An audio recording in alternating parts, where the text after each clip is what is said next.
Today on Bob, we're going to lower the handlebars by fitting a new lower riser. Let's get going.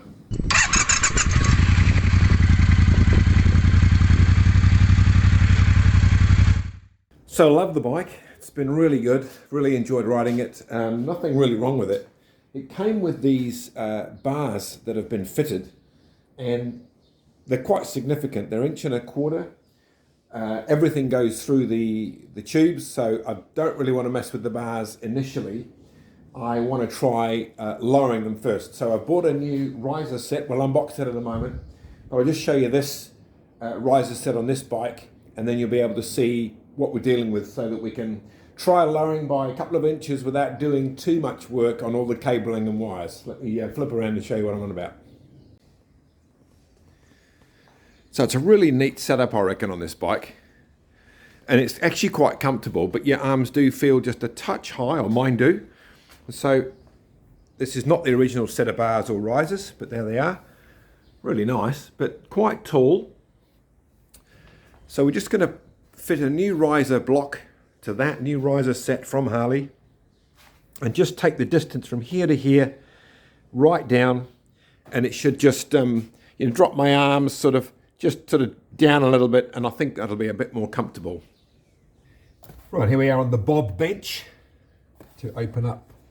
Had this a couple of days, and I've really been wanting to get it open, but I thought, no, I'll do it when the video gets made. So this was bought through my local dealership, Capital Coast in Wellington. Didn't take too long. It is Harley. It doesn't look like a Harley box. Oh, yeah, there we go. It's a Harley box. So just the top fooled me a bit, but I think that's just the courier packaging or something. Instructions: Softail fat handlebar riser kit, because it's 1 inch for standard stuff, and then 1.25 inches for their fat bars. So we'll have some just packaging, I think. Nothing to see there. Oh, that's the top clamp. I like the top clamp being the one piece. I like that rather than two separate items. We've got some fasteners. So 4 screws, a couple of under washers, nice thick washers. And I'm thinking that's probably what this little part here will... Oh, it's got 2 of those, so it's got 2 separate clamps underneath. Everything's in its own little wrapper, which is nice. The guy that I bought the parts off in one of my other videos, I bought some of the parts when I got the bike off the original owner. He'd sold on all of these parts from it being original in the slightly slimmer bar. The thing I like about these bars is that they are a little bit fatter and they look nice. So we will just check on which way around these will go. That way, so they'll come back this way, and that'll sit on the top. So they're a lot slimmer. We'll get the other one off, and then we'll be able to make the comparison, but they look quite nice. All right, first thing we'll do is take the screen off, and I haven't really done that since I've had the bike. I think I've done it once, so... Oh, there we go. Well, that was easy. I was expecting it to be a lot stiffer than that. I think when I took this off originally, it wasn't lubricated on those little rubber pieces, and it was just really on there. So great stuff. So what we want to be able to do is we want to get to underneath here. So I think we're going to have to take these bolts off and take the nacelle cover off. I mean, I'm learning with you as we go here. And there is a bolt point, a nut and bolt there. There might be enough room, or maybe it's the back ones. I mean, we might be able to do it by taking the back ones off. But I think these certainly have to come off initially, so let's get those off. So this is the T27 Torx bit, and one of the best tools I've ever had. If I haven't said it before, I think I have on other things. This speed brace. Really, really good. Now, I will have to watch for things to not fall away like that. Now I do remember this, I did take this off once, it's just the trim, but you know, you don't want to be throwing your parts everywhere. And then there's another screw on the back of it that holds this cable, so that might allow this back piece to come off, so that's all right. Rather than having to undo all of that, which I don't really want to have to do. Now, I'll watch for this second one, shall I? Because I can already feel it moving, so.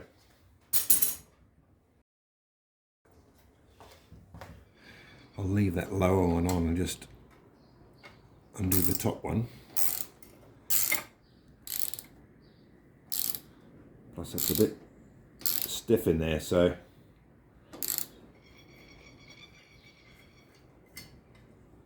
same on this side. It's very misleading. Sometimes it feels like it's finger loose, but you actually go and put your fingers on it and it's like, no. So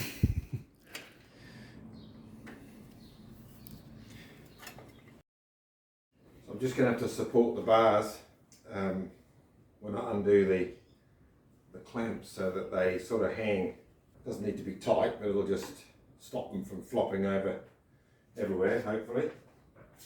No one closed the door. So again, it's really not designed to carry it as much as it's just designed to support it. So this is an Allen head. It's a 1/4. So what I probably need to do is just mark with a piece of tape the angle that I have where it goes into the block to just try and get this part at least close. And if I just gently offer this up to the top like that and mark it accordingly, there we are, orange mark on there and a corresponding one on the bars. Now these will start to swing around soon, I'm sure, so I can already feel them falling back on me a little bit. And they don't really have to do much, it's just to stop them from swinging around, because all the wires fall out the bottom and go into the nacelle area. So I'm just trying to give them a little bit of support, and all of this really is because I don't really trust myself. So sometimes, you know, nuts and bolts get stuck on the ends of sockets and things, and they can drop, and before you know it, you've dinged your paint or just something. Oh, there's washers with each of those. There's another one. I don't know that the new ones came with a washer. I didn't see one. So we'll rescue those off the floor. Oh, that's quite on there. So under the bars, I've just noticed it's quite heavily knurled for grip, and it's sort of quite on there. So, oh, there we go. Almost could have been one of those moments, but thankfully it wasn't. So we'll put that one over to the side there, out the way, and remember that that's our new one. Right, so I'm just wanting to take this quite carefully. This is really nicely done. So here's my first problem, is that of course all the wires pass through the riser. I was thinking I might just undo that and take it off and put the new one on, of course, because the new items there don't, they're individual. They don't have this sort of hole that they have to pass through. So I'm going to now have to look at what the wiring looks like and how to undo everything. So I'll have a little look at that and then come back to you. Right, I've dropped the light bar with a couple of Allen headed screws. I'm just going to mark on the inside the light position, just in case anything happens to it. It might be alright, because I don't think I need to undo that one. I can't really get to it, so I'm going to have to undo the bolt that goes underneath it, which is a 9/16, and it's the bolt that holds the stem, the little cast stem that holds the light on. I can feel it all tipping, so that's good. I just didn't want to have to take everything off. So there's the bolt for that. No washers. Interesting. So it won't come off because it's got a plug, of course. Of course, there's always something. Let's see where that goes to. It goes into the loom. You see, interesting. This is not what I wanted to have to do. So you know, now I mean I can tip that forward, I suppose, but I was really hoping on having better access to that. It's just very much for me an anti-scratch, anti-ding operation, so you know, I don't do this enough to really know all the tricks, but hopefully that'll do. Now I don't know if that's broken or I think it's just the tip of the shroud, so I may have to pull my bars up on here. Then I don't know if I get the room to get the connections and the plastic above where I sort of need them to be, so I think we're just going to have to do some wriggling and some wrangling, but I just want to get to one connector. There's one right here, so, and of course we've got to be really careful on cutting anything.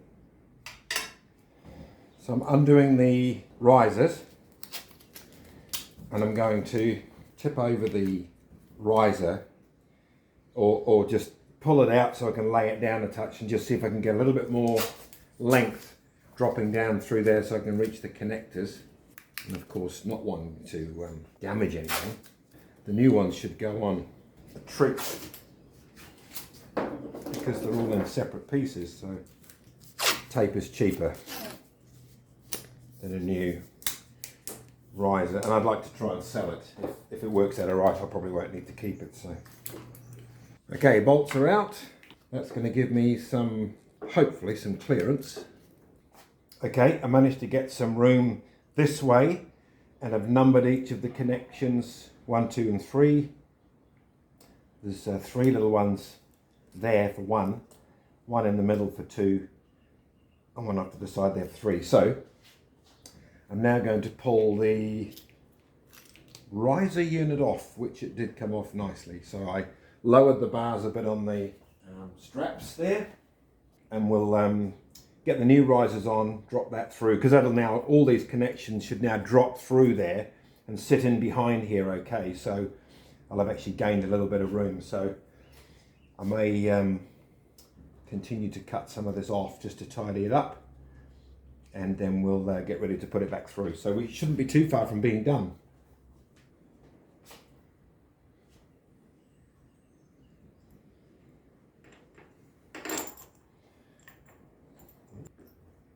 Obviously that's going to need just a bit of Loctite on there. Okay, I've mucked around and done a few little bits off camera, but I've got the wires out through. The connectors sort of sit in this area, which is a bit of a pain, but they're okay, and I've taped them back up. I think they'll be okay. And then this will just sort of sit curled up behind the nacelle unit here. So we'll put that back on, put the light back on, begin to button it up.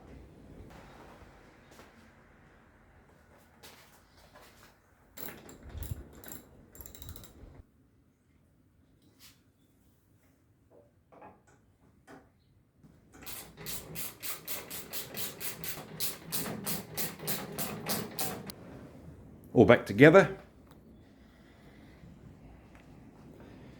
Got the bars at the right sort of angle, nice and straight, sort of in line with the fork angle really. And there it is. The wires look very tidy, just sort of tucked through there. A little bit more length in this, not too bad. I might just put a bit of plastic on the screen so it doesn't wear, or have it tuck. It is sort of touching the bar, so I will put some plastic around there.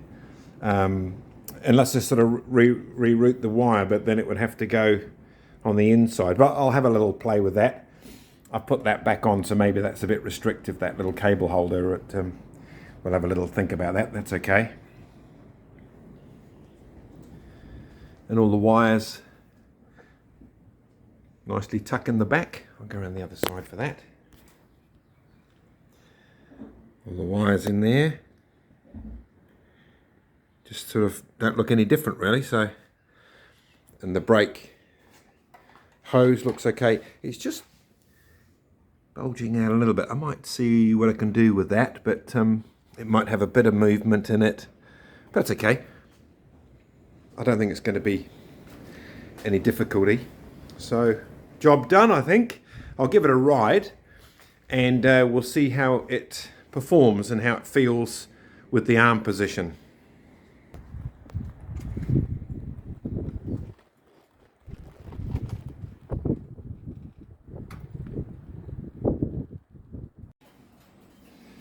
Just got back from a ride. It's just starting to rain, so can't really get any footage from for outside really today. But just got back after being out with Ginny Bob for 2 or 3 hours actually on the bike, so it's great. Real big difference. Not that my arms ever got sore before, but just that riding position of just being a little bit lower. I'll just see if I can show you from here. Just with that arm position being more flat rather than even just a little bit more, just makes it to be super comfortable in comparison to how it was. It did throw an engine code light.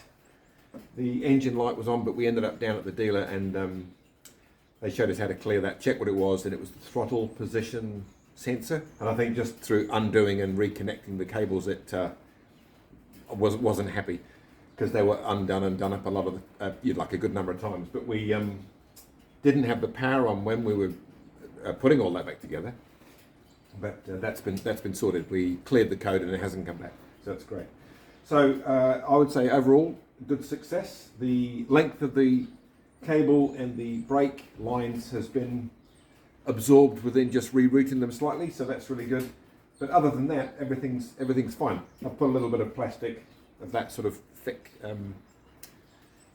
plastic to sort of stop the wear on the powder coat, but it's great.